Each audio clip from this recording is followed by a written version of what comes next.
It's the Dani Cutler Show on independent radio, KWSS 93.9 FM, and streaming at kwss.org. As promised, another Indie Film Fest interview. And if you're listening on 93.9 FM, you're not going to feel the cold, but you will see the cold when you watch the Zoom later. I have a couple of guests from our neighbors to the north up there in Canada. I have Greg Hemmings and Emily Rodger with me, and they are, well, the star and director, I guess, of the film Cadence, a short documentary film that's in the Indie Film Fest. Welcome. Thank you, Dani. Greg, you look so warm right now. Warm and okay. Don't listen. You can't tell anybody, but literally, this thing that looks like a sweater that I'm wearing right now is actually my pajama top. And I needed to find something to go. I've got a filmmaking colleague I'm having a dinner with tonight, and I was like, "That's the shirt." And I realized that's my pajama shirt. But don't tell anybody, okay? Okay, I won't tell anybody. It's a good thing I only and for those have who are listening, there's a whole whack of snow behind us. We got a crazy snowstorm the last couple of days. So I only have like 10 listeners anyway, and 5 of them are family. Don't worry about it. Well, it is wonderful to speak with you both. And the film is called Cadence, and there have been now 3 films that I've watched for this festival for interviews, and I've bawled my eyes out. And this is one of them, and that is a compliment. And Emily, I will get to you in just a moment because you are the focus of this amazing story, because it is your story. But I want to talk to Greg first, so we can see the connections here. Greg, what is your background in film? Yeah, well, I went to film school way back in 1999. No, graduated in 1999, so 1996. And right out of film school, I started working on feature films. And I was part of the union. I worked in the camera department on big budget movies, and quickly realized that I didn't like the culture on those big film sets. And I was drawn to documentary, specifically in the music space. Like the first few years of my company was really following bands and music festivals and doing a whole whack of music documentaries back in the day. And that began a springboard for us to do TV documentaries, TV series, a lot of commercial work. And we've been very busy for the last 20 years, trying to tell really compelling stories from this part of the world, which is the East Coast of Canada. And Cadence is one of our closest to our hearts that you guys are all going to be able to see pretty soon. Yeah. And so where did this connection come from? Emily, Greg, how did you meet? How did you hear about the story? Emily, do you want to talk about how we met? Yeah, so we had a mutual friend connection, a lady who I ride with and know, and she encouraged me to reach out to Greg. So I connected with Greg. We chatted a little bit. We got together, met for lunch, and Greg just took that and ran with it. He seems to have that personality. I can tell he has that personality.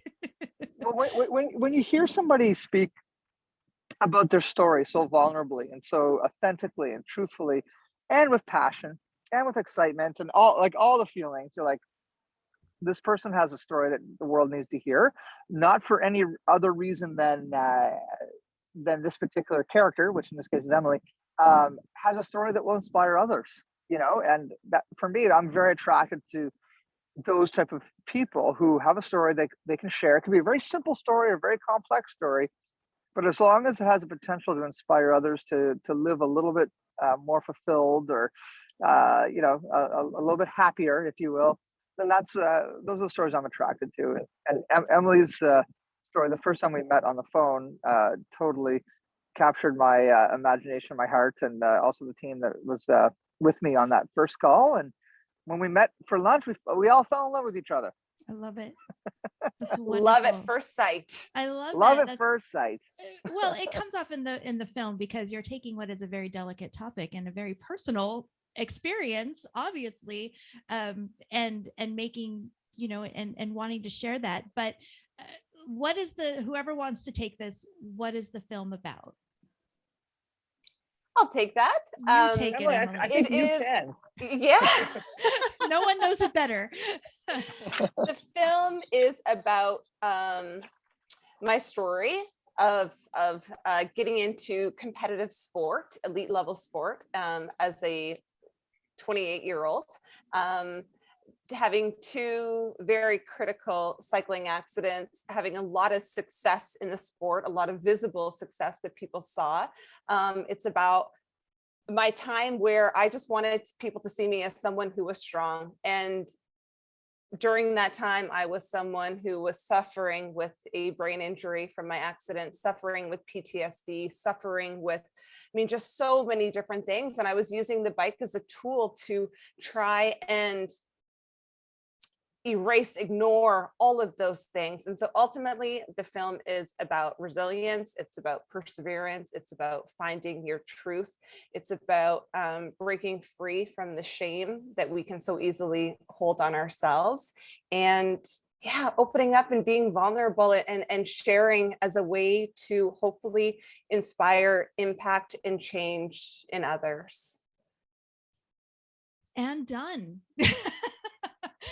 Yes, I could not have told it better than that. Yeah, absolutely. Well, another thing that I found very fascinating is your escape, what you did to get away and to cope with things. And that was sort of your, it was your escape, your way to get away. And that is fly fishing.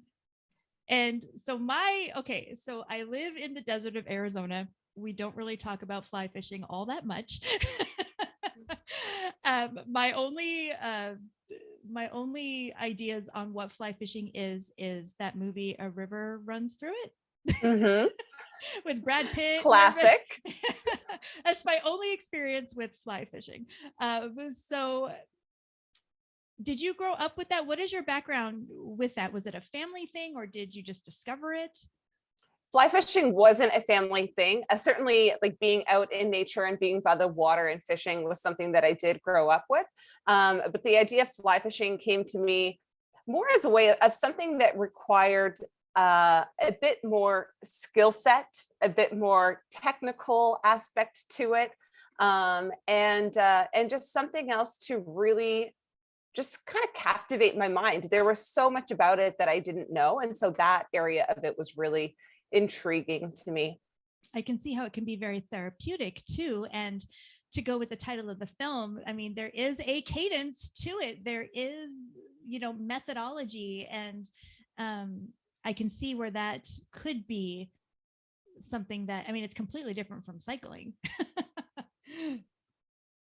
So yeah, it in many ways it still does. I've learned over time that it still does draw on that competitive side of me, of wanting to catch fish and wanting to get good, and but also keeping myself humble, and just connecting with nature, connecting with myself, connecting with a greater purpose in life. Yeah.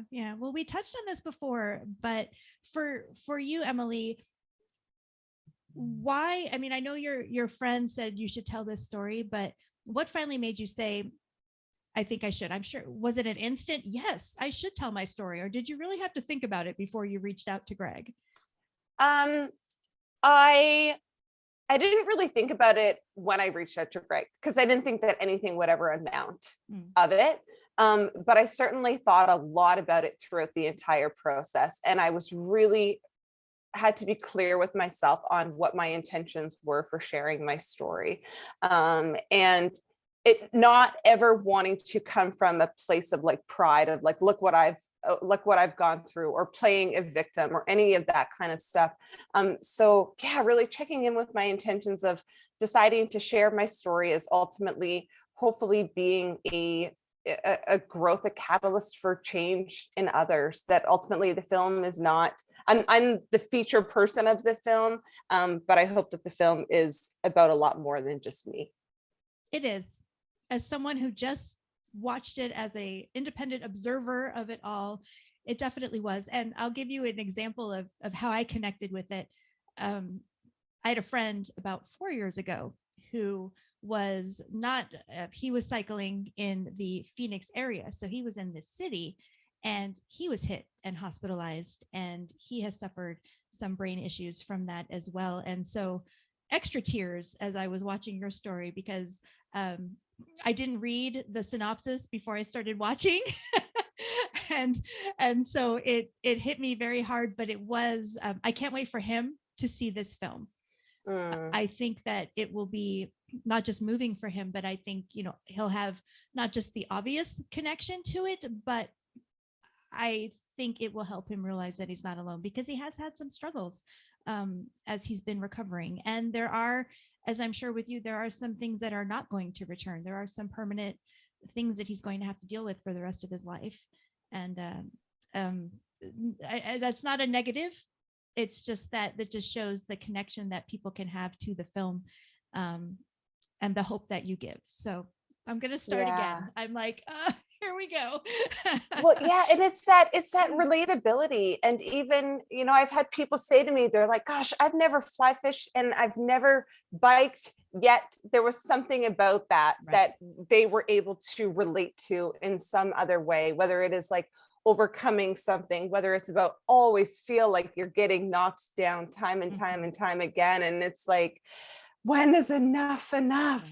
Yeah. So. And how do you take control of your life and move forward from whatever tragedy it might be? Yeah. For sure. Greg, what do you hope people will take from this film after they've seen it? Yeah, well, I think I mean, just hearing Emily's story when you watch this film, whether you're into fly fishing or cycling or not, you're going to see another human going through what seems to be an unfair series of unfortunate events. But Emily, by nature of who she is and how she dealt with those, those traumatic events, has become a stronger person. And I think that's the universal story that, I mean, there's nothing new to this story, it's very human. But it's also inspiring for those people who are going through really rough times or some immediate life-changing event happens and they're like, do I have any hope? Well, Emily is on the other side of her healing journey, which is probably going to continue going for forever, as it does for all of us humans. But I think it's really important for storytelling and for filmmakers to be able to showcase these type of stories to give hope to others who are who have their own struggles. You know, it really is. It's an inspiring story that Emily has, and this medium of film and film festivals like the Indie Film Festival really have a deeper purpose in entertainment. Like they really have the opportunity to change people's lives, and that's what we're hoping this film is going to do. Yeah, well said, for sure. Speaking of the Indie Film Fest, this will be screening on Saturday, the 12th, at the awards ceremony and the final night of the film fest at the Irish Cultural Center. So it's going to be a beautiful setting. I wish you guys could come down. The high, I think. Oh, Saturday, we tried. The high is going to be 80. Oh, don't tell us so that. by the evening. Can we get a GoFundMe to fly Emily and I down? Oh, I wish I could. Oh, that would be fantastic. And can we do it in 3 days? Can we do this? Oh my goodness. So I would love to hear from both of you on this. You kind of touched on it a little bit, Greg. The importance of having, I mean, we know the importance of film festivals. You know, they're very important for getting your work out there and having it selected and getting more eyes on it. What is the importance of having an independent festival like the Indie Film Fest? Either one of you. I'll quickly jump in. I'm also organizing a film festival here in St. John, New Brunswick, called the Outdoor Film Festival, which is all about outdoor films, similar to the one that we just did here, but really getting people to tell their stories. You know, indie film festivals are critical because not everybody can get films into Sundance or TIFF or any of the Tribeca, all these different film festivals that are hyper competitive. But if 0.001% of really good films are being shown at those festivals, what about all the other ones? Mm-hmm. Just because it doesn't get shown in the big international film festivals doesn't mean it's not one of the most powerful films that you are ever going to see. So indie film festivals in every single community across this continent are critical to be able to share diverse stories. That's why they're so important. I agree. Emily, do you have anything to add?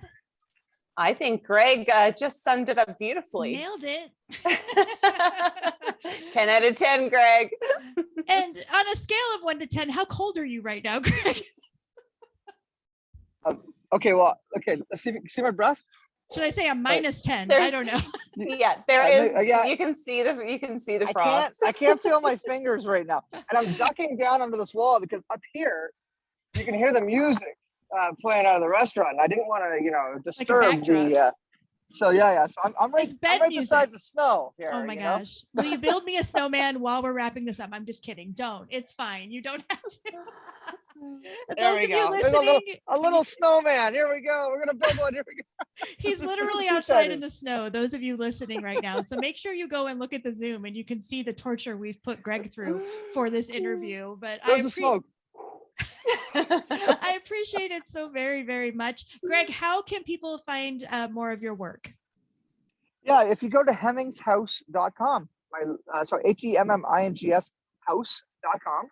And from there, you'll see a bunch of our work. And you can always find us on LinkedIn and Instagram and Facebook and IMDb. You just look us up there and find us. And to follow Emily's story, Emily, what are your channels that are the best to follow? Yeah, through my website, which is Emily S. Rodger, Rodger.